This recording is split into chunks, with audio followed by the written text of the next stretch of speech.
The wind swept cold across the crumbling stone balcony, carrying with it the faint scent of smoke and distant rain.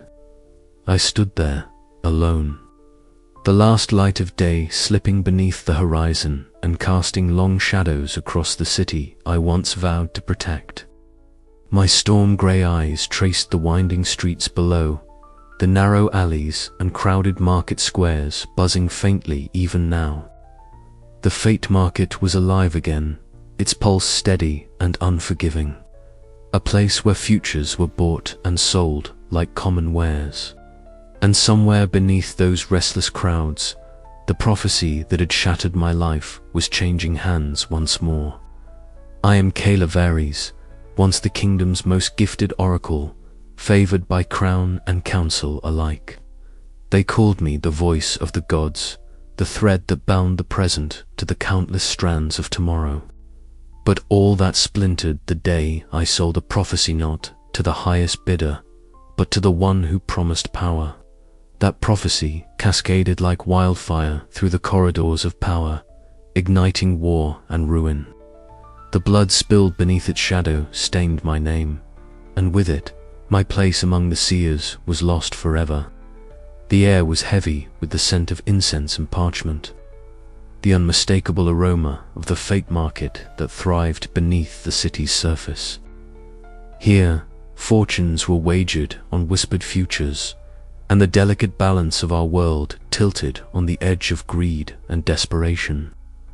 Prophecies were no longer sacred words spoken in quiet reverence.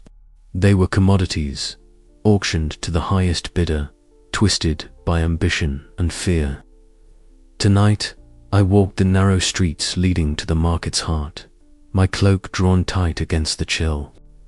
The city's usual cacophony dimmed to a low murmur, broken only by the occasional clang of a distant bell or the hurried footsteps of those who preferred shadows to light.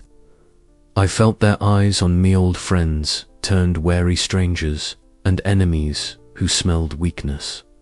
My name was a curse whispered in dark corners. A familiar figure emerged from the gloom during, a street informant from my past life, quick-witted and loyal in his own way. His sharp eyes flicked over me, searching for signs of change beneath the weary facade.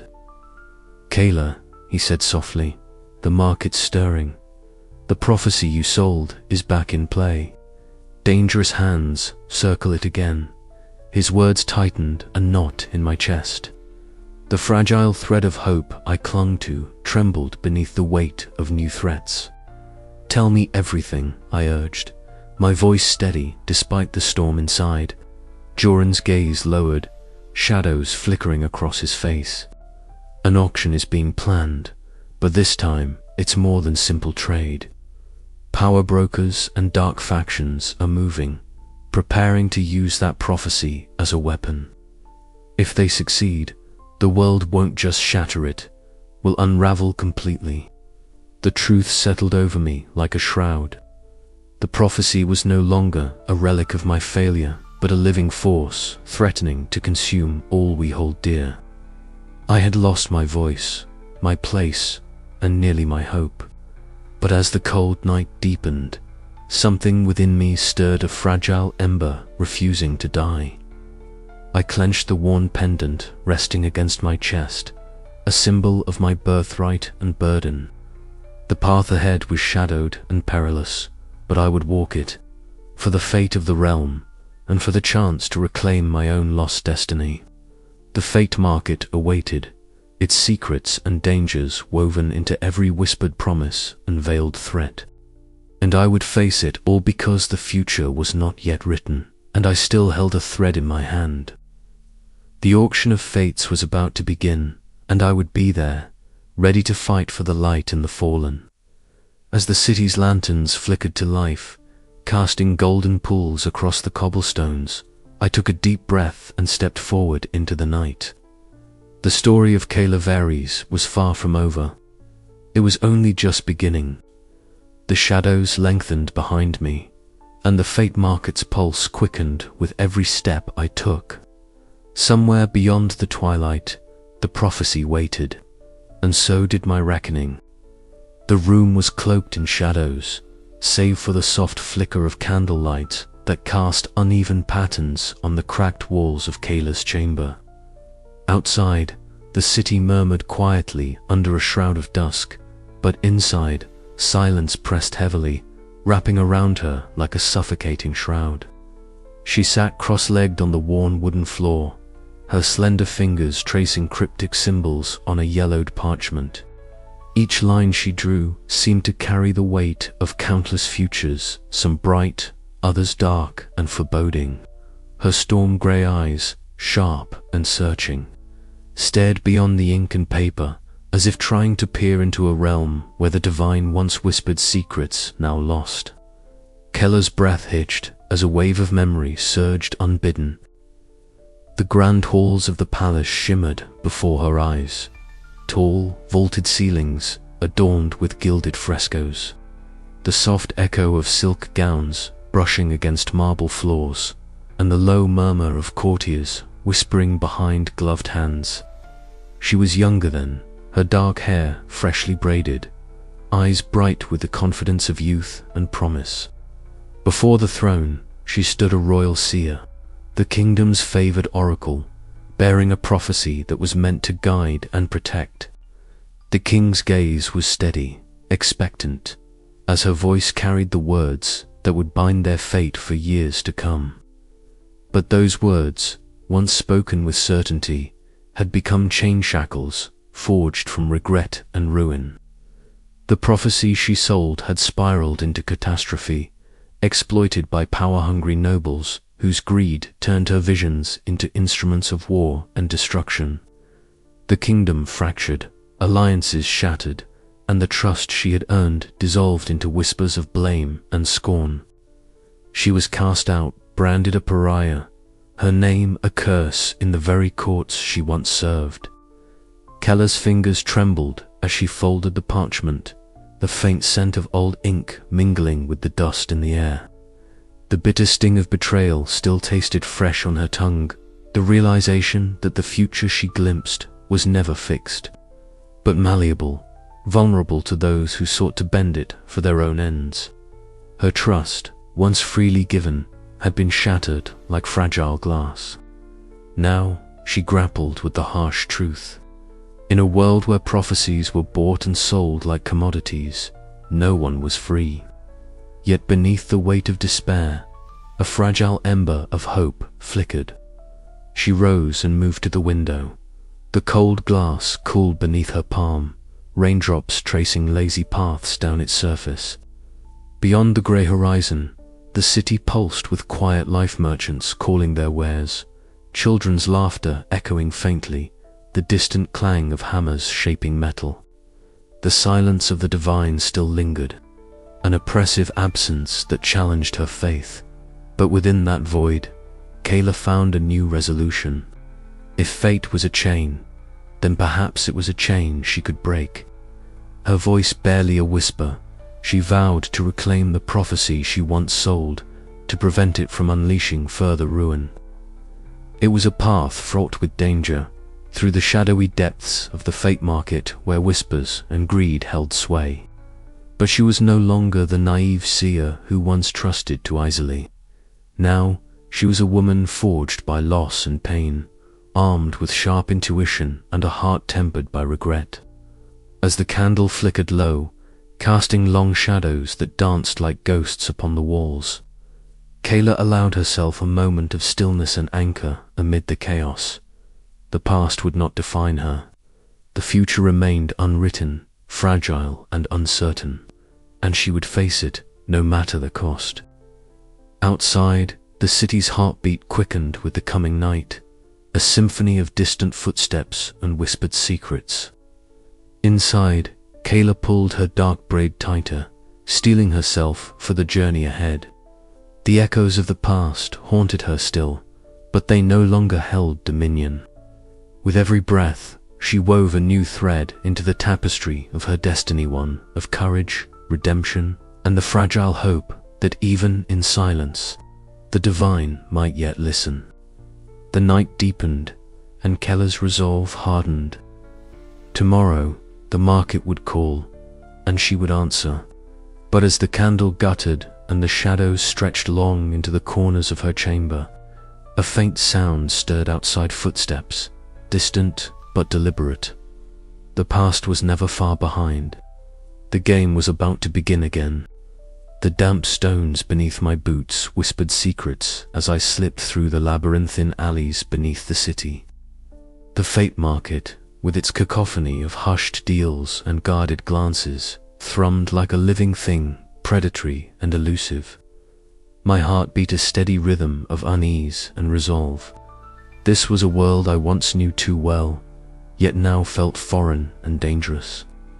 I pulled my cloak tighter, the rough fabric a thin barrier against the chill that settled in the air. Around me, the mingled sense of wet earth, smouldering embers from distant fires, and the sharp tang of ink and leather from the market stalls wove together into an intoxicating, almost suffocating perfume. The murmurs of traders bartering over fragile scraps of prophecy floated on the night breeze, each whisper a thread in the tangled web of fate I was desperate to unravel. Joran was waiting where the alleys converged into a cramped, shadowed niche place where the market's noise softened into a low murmur. I remembered him from long ago, lean, wiry, with those sharp, restless eyes, always scanning for opportunity or threat. His patchwork cloak blended seamlessly with the surrounding shadows, and beneath it, the faint glint of a dagger caught the flickering light of a battered lantern. "Kayla," he greeted me, voice low and cautious, as if my presence could attract more than just his attention. "You're far from the palace halls now. What brings a fallen oracle to this den of vipers?" I studied him carefully, searching for any sign of deception. The years had carved lines of hardship into his face, but the glint of sharp intelligence remained undimmed. "I need information," I said evenly, "about the auctions, about the prophecy I lost." His eyes flickered, betraying a mixture of surprise and wariness. "That's dangerous talk," Joran murmured, "but it's not the first time you've walked this knife's edge." We moved deeper into the shadows, where the market's pulse beat strongest. Around us, masked figures haggled over parchments inscribed with cryptic symbols, the air thick with the metallic clang of auctioneers, hammers, and the rustle of secretive deals. The tension was palpable, symphony of greed, fear, and desperate hope. Joran leaned close, his breath warm against my ear as he whispered names and factions that controlled the market's dark arteries. "Malrek Daven's faction tightens its grip," he warned. "They've got eyes everywhere. The next auction will be the most dangerous yet." I absorbed every word, the weight of the prophecy pressing on my mind like a stone tether. This was the moment where past and present collided, the crossroads of fate where my choices could tip the balance between salvation and ruin. As we parted, I felt the cold bite of uncertainty gnaw at me, but beneath it, a fragile ember of hope flickered. The path ahead was shrouded in shadows, but with Joran's counsel, I had a thread to follow through the maze. My storm-grey eyes scanned the marketplace one last time before I melted back into the crowd. The whispers of the fate market promised secrets and dangers alike, and I was ready to face them all. But the question lingered, could I trust the shadows, or would they consume me whole? The dance of fate had begun anew, and I was caught in its deadly embrace, yearning to reclaim what I had lost. The night deepened, and so did the silence of the divine. Yet within that silence, I heard the faintest murmur of a future still unwritten, waiting for the courage to seize it. And I would be the one to write it, no matter the cost. From the alleyways to the auction halls, the fate market's underbelly beckoned. Every secret uncovered was a step closer to redemption or destruction. With Joran's whispers as my guide, I plunged forward, knowing that the threads of destiny were fragile, and the price of failure could be the end of all things. The path was dark, but I was no longer alone. And in the shadows, a spark of hope burned brighter than before.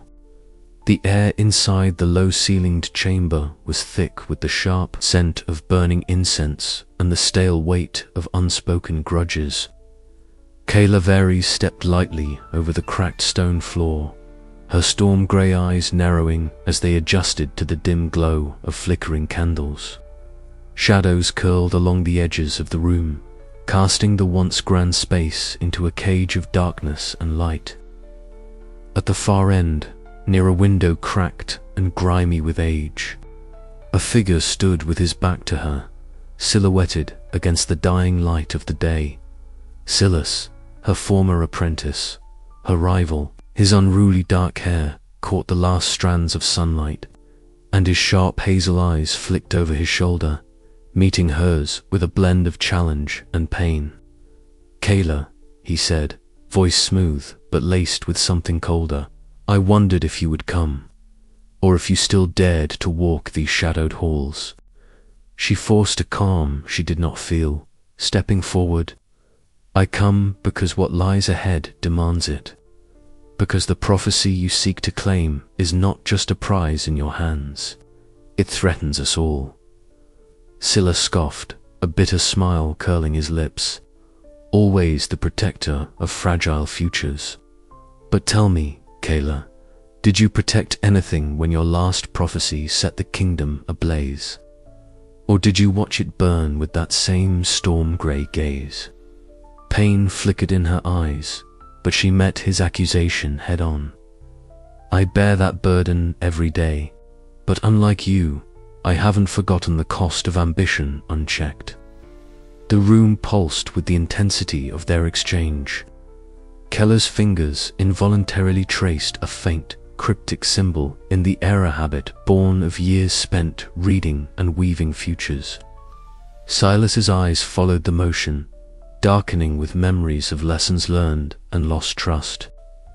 "You taught me, Kayla," he murmured, stepping closer. "But when you fell, I rose. The fate market shifted, and so did power. I took what you left behind because I believed I could do better." "Better," Keller's voice cracked under the weight of bitter disbelief. "By trading futures like coin, by betting on despair." Silas's gaze hardened. "You were weak, afraid. You abandoned your path when the divine fell silent. I embraced it. I am not bound by your failures." A heavy silence settled between them. The ghosts of their shared past hovered, the lessons taught in candlelit chambers, the whispered promises of guidance, and the sudden fracture that had turned mentor and apprentice into adversaries. "I do not seek to fight you, Silas," Kayla finally said, her voice steadier. "But I cannot let your ambition unravel what little hope remains."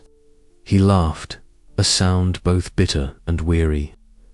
"Hope is a fragile thread, Kayla, and sometimes it must be severed to weave a new pattern." She turned away, the weight of his words settling in her chest like a stone. As she stepped back into the cool night outside, the city's noises a distant clatter of hooves, the murmur of restless crowds wrapped around her like a shroud.